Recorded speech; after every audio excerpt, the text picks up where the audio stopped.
Hey, hello.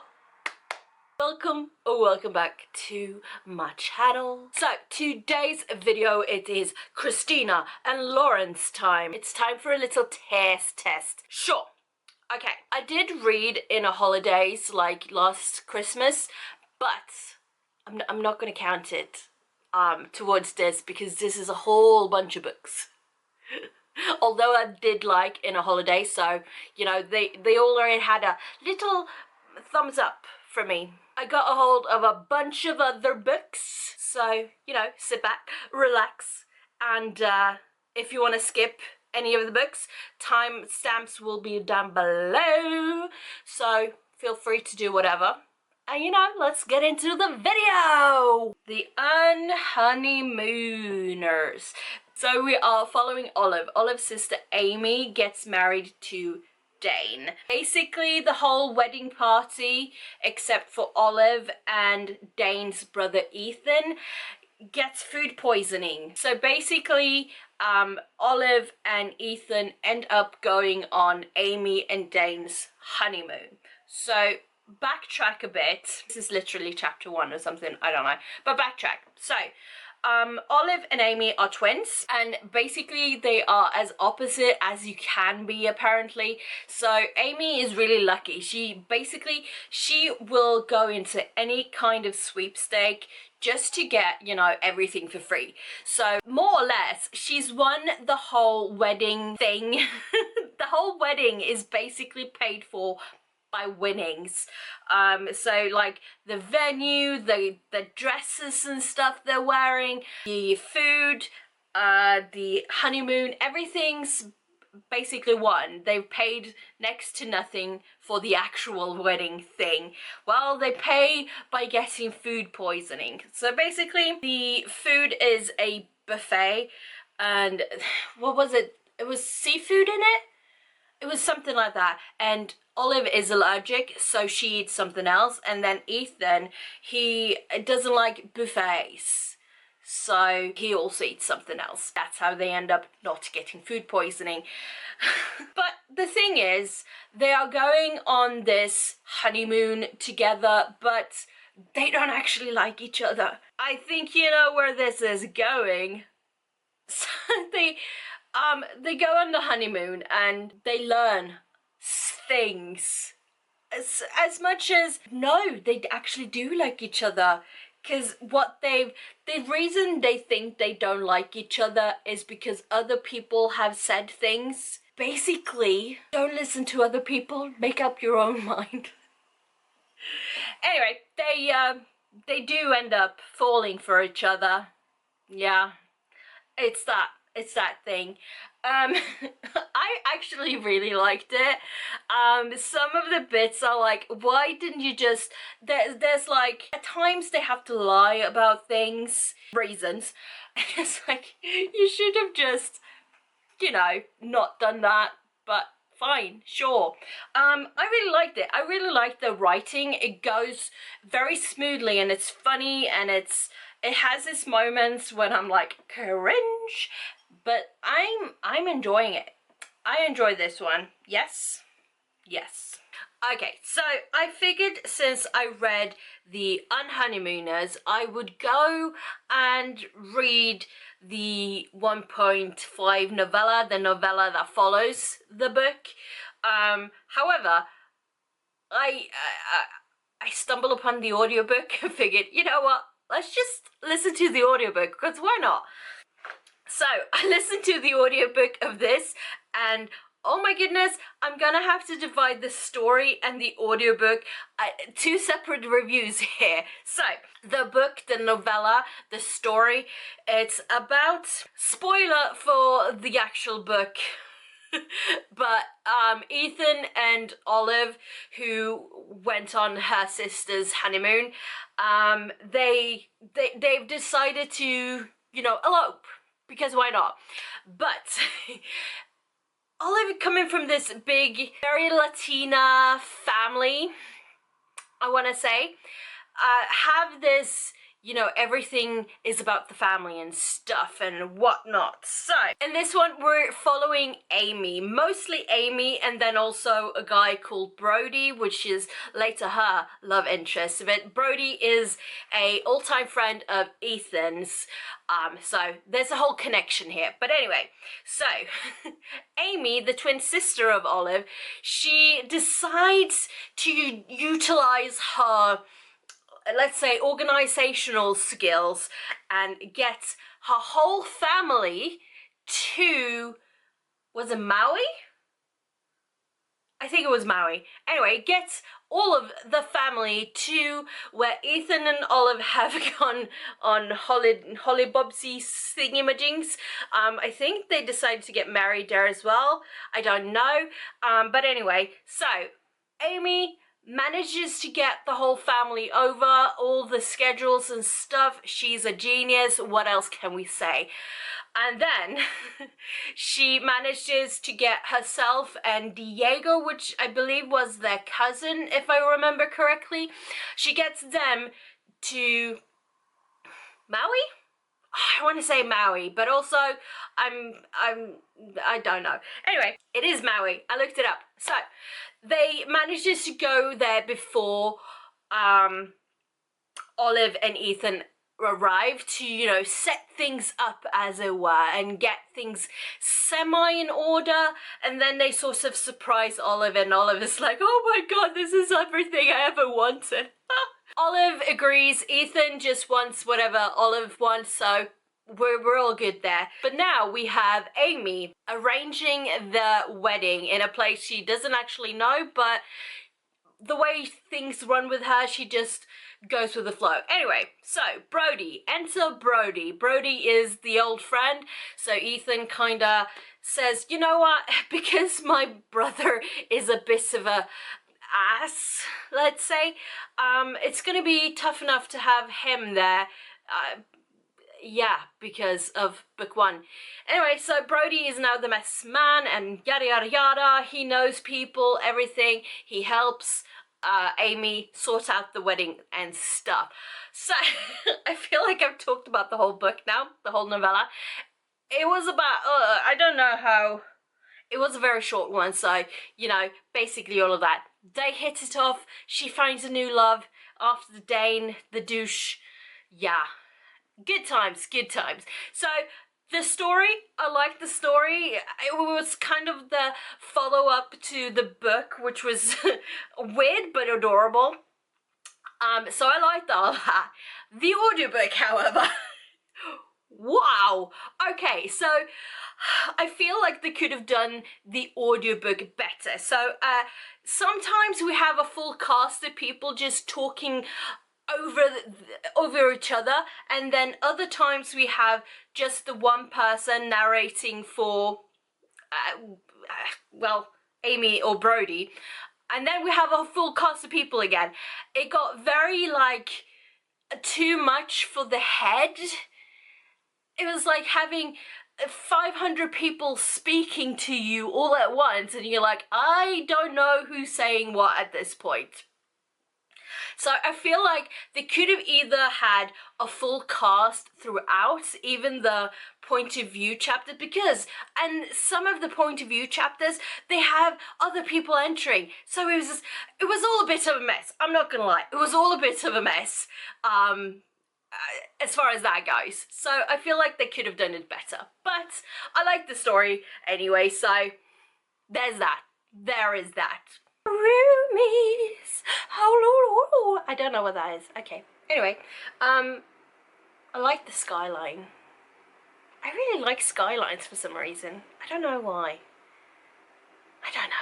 Anyway, so Holland is the one we follow. Kinda. Okay, so she kind of works for, not really for, but in the same place as her uncle's partner, so her other uncle. It's basically a musical genius director thingamajig. Anyway, they need new people to play, basically, and Holland, she's been, well, stalking is a word, this guy, this street musician, as it were, she's basically been going on the subway when she didn't really need to go on the subway, just to hear him play. Oh yeah. Anyway, so she kind of gets him to go play. His name is Calvin, by the way. She gets him to go play, to audition for her uncle in this Broadway musical thingy. I don't know. And they're like, he's a genius, we need him. And then Calvin's like, yeah, so there's this thing where I can't really take this job because I've been in the country illegally for like 4 years now, and that's probably gonna be a problem.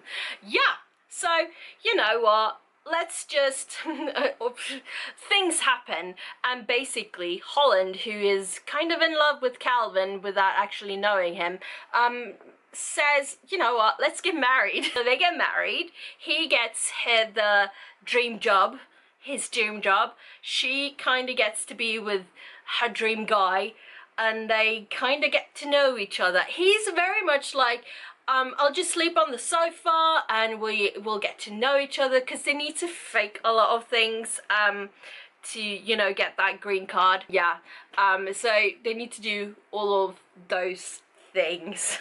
But you know, being a romance novel as it is, they obviously hit it off, and yeah, the fake relationship gets real. The premise of it is very weird, but I like a bit weird every now and again. I'm not gonna lie. There's loads of things that I don't get. The like Broadway technical terms and musical thingies, I don't know. I really should, seeing what I went to school for. Yeah, but so loads of things happen where, like, Calvin eventually figures out that she's been like mini stalking him for a bit, but then also she figures out that he's told his family that he's stayed in the country legally, that he's like been married to a girl called Amanda. Yeah, and he's not told Holland about this. So they go back and forth on the truth telling bits. It's like, dude, my dudes, communication, okay? What is wrong with communication? I'm just saying, communication. I don't know. The Soulmate Equation.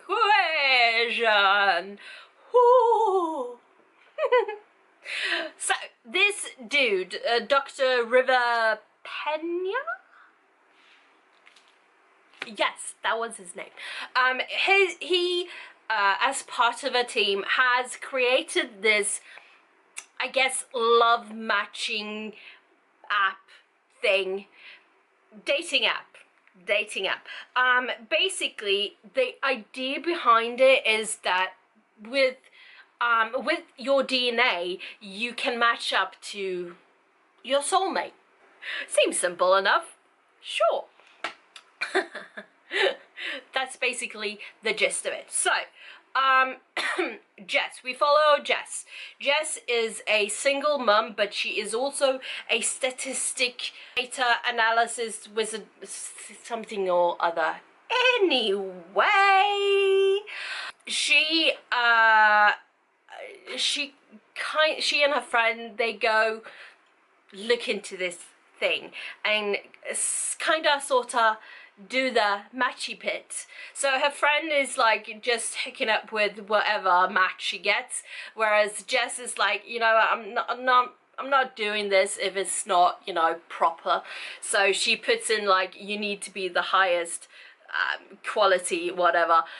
So there's a number thing when you get like different stats.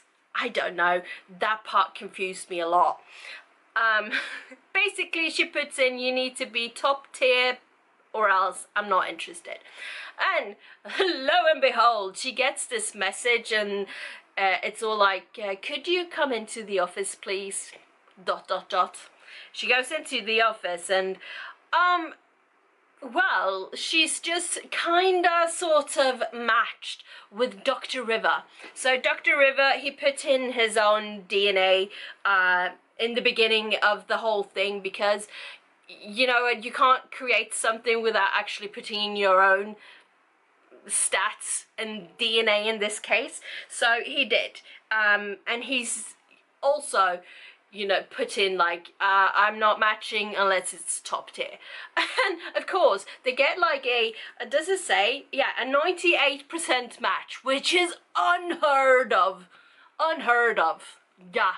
So it becomes a whole like media frenzy kind of a deal. So they don't really, they're kinda against their will, but also not. They agree to go on these dates and see if this 98% match is actually accurate because, you know, statistics. Yeah. So they do it for science. They do it for science. Ooh, do they do it for science too? No, that was probably just pure enjoyment, wasn't it? Anyway, yeah, as you probably can guess, they hit it off, and then it's like, oh, whoopsie, these stats aren't actually accurate.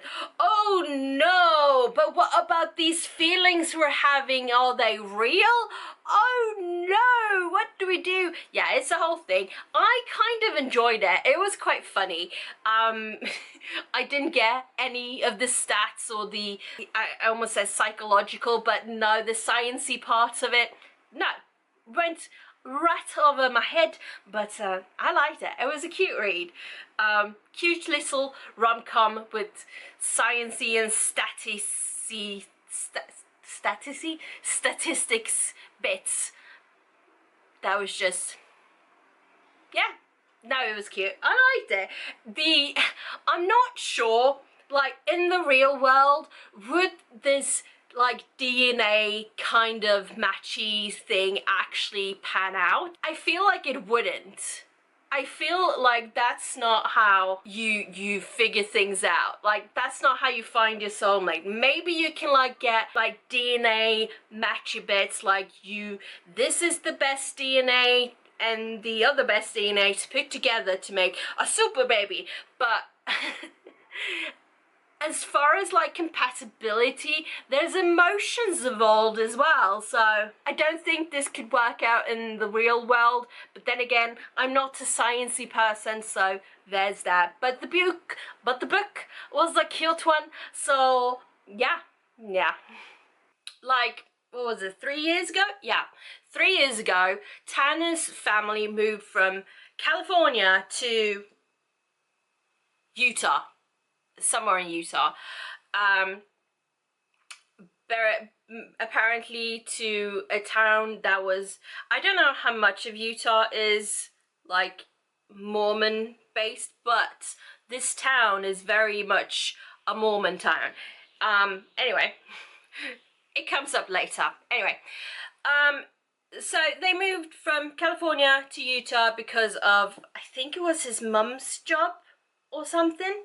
Anyway, so now they live in this Mormon town, which is, I mean, I don't know, but Tanner is bisexual. Yeah, and he kinda sorta starts up a relationship with, was it like the preacher's son or something like that?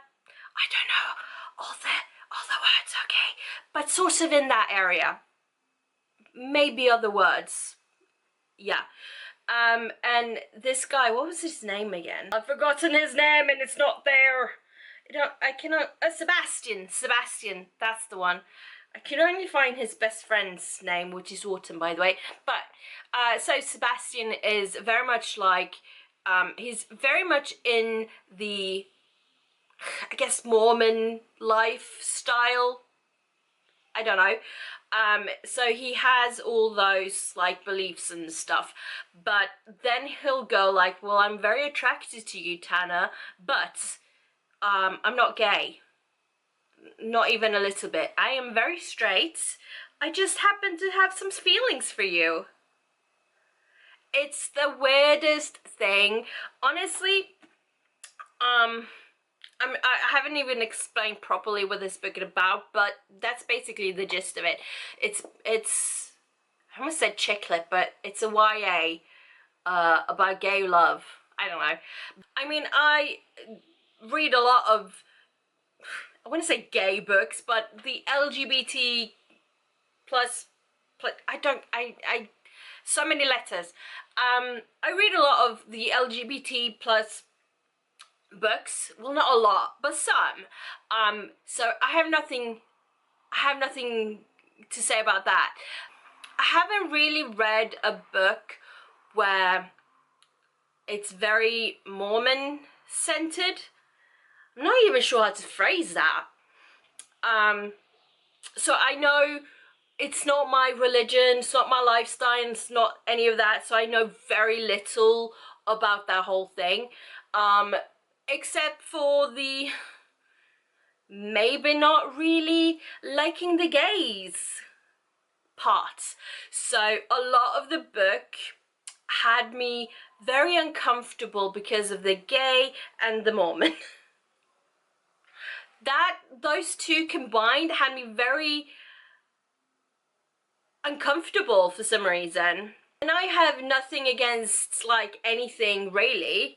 The only thing I have against, like negatively against, is like racism and war.